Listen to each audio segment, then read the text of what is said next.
မြို့တစ်မြို့ထဲမှာဆိုင်နှစ်ဆိုင်ရှိတယ်ပထမဆိုင်ကလူအမြဲစီတယ်ပြီးမှလိုက်တွေများတယ်ဗီဒီယိုတင်တိုင်း view တက်တယ်ကွန်မန့်တွေလည်းများတယ်ဒုတိယဆိုင်ကတော့အဲ့လောက်မလှုပ်ရှားဘူး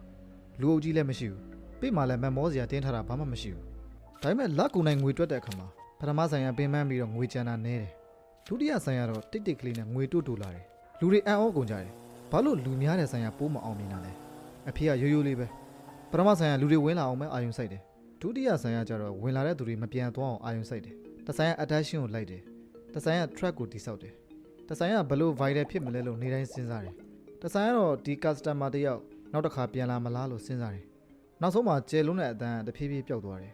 တန်မိုးရှိတဲ့လုပ်ငန်းကတော့အတန်မကျယ်ပေမဲ့ပိုးပြီးတော့ခြေကုပ်လာနိုင်တယ်အဲ့အချိန်မှာလူတချို့နားလည်သွားတယ်လုပ်ငန်းတစ်ခုကိုကြီးစေတာလူအများကြည့်နေဖို့မဟုတ်ဘူးကြည့်သွားတဲ့သူတွေကယုံကြည်ပြီးတော့ပြန်လာမဲ့သူဘယ်လောက်များသလဲဆိုတာပဲ attention ကမျက်စိကိုဖမ်းစားတယ် trust ကပတ်စံကိုကိုယ့်အိမ်ထဲကိုရောက်လာစေတယ်